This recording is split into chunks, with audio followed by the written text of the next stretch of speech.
আসসালামু আলাইকুম রহমতুল্লাহ।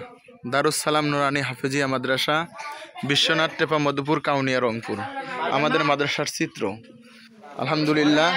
আমাদের বাচ্চারা যারা আবাসিকে পড়ে থাকে তারা এই রুমে থাকে আলহামদুলিল্লাহ।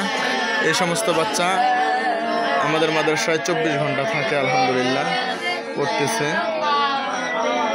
তা থাকে, এদের জন্য আমরা আলাদাভাবে বাথরুমের ব্যবস্থা এই জায়গায় করেছি আলহামদুলিল্লাহ। তো আমাদের মাদ্রাসায় জাগার সংকট, মাদ্রাসার বয়স 6 মাস হইল, এজন্য ভিতরে জায়গা আটতেছে না। এই জন্য আমরা বারান্দাতে কাপড় দিয়ে আর একটা রুম করছি। সেই রুমেও আলহামদুলিল্লাহ বাচ্চা ভরপুর হয়ে গেছে। এখন ডিসেম্বর মাস, জানুয়ারি আসে নাই, তারপরে আলহামদুলিল্লাহ আমাদের বাচ্চা আসতেছে। তো আলহামদুলিল্লাহ। আসসালামু আলাইকুম, ভালো আছেন আপনারা? এগুলো আমাদের একাডেমির বাচ্চা আলহামদুলিল্লাহ। এরাও মোটামুটি আলহামদুলিল্লাহ অনেক কয়জন হয়ে গেছে। এগুলো আমাদের আবাসিকে থাকে। তো এই যে, তো আপনারা বসার আদব বলেন তো দেখি, বসার আদব কয় প্রকার?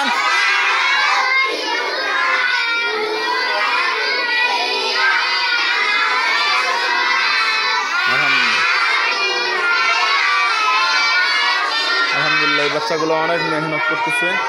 সবাই বাচ্চাগুলোর জন্য দোয়া করবেন। আর এই যে এটা হলো আমরা যে আবাসিক বাচ্চারা থাকে এদের জন্য বাইরে গোসলখানা করি নাই, আমরা ভিতরেই গোসলখানার ব্যবস্থা করছি। ওরা ভিতরে গোসল করে। আমাদের বাথরুম একটা, পুরা প্রায় 100 জন বাচ্চা হয়েছে আলহামদুলিল্লাহ। বাথরুমের প্রয়োজন, বিশেষ করে খাস করে আপনাদের কাছে দোয়ার জন্য এই ভিডিওটা করা। যে আমাদের এই পাশের জমি যেটা আছে মাদ্রাসার সাথে, যে জমি ওটা আমাদের নয়, অন্য একজন মালিকের। উনি জমিটা বিক্রি করবে, এই জমিটা বিক্রি করবে উনি। আলহামদুলিল্লাহ আমাদেরকে অফার দিছে, যদি জমিটা মাদ্রাসার পক্ষ থেকে কেউ নিতে পারে তাহলে কম দামেই দিবে। খাসভাবে দোয়ার দরখাস্ত, আল্লাহ তাআলা যেন আমাদের এই জমিটাকে মাদ্রাসার নামে অতি তাড়াতাড়ি ক্রয় করার মতো তৌফিক দান করে। আপনারাও যে যেখান থেকে দেখতেছেন বা যাদেরকে ভিডিওটা দিতেছি সবাই আমার মহব্বতের মানুষ। অবশ্যই আপনারা কিছু হলেও আমাদের মাদ্রাসার দিকে নজর দিবেন ইনশাআল্লাহ।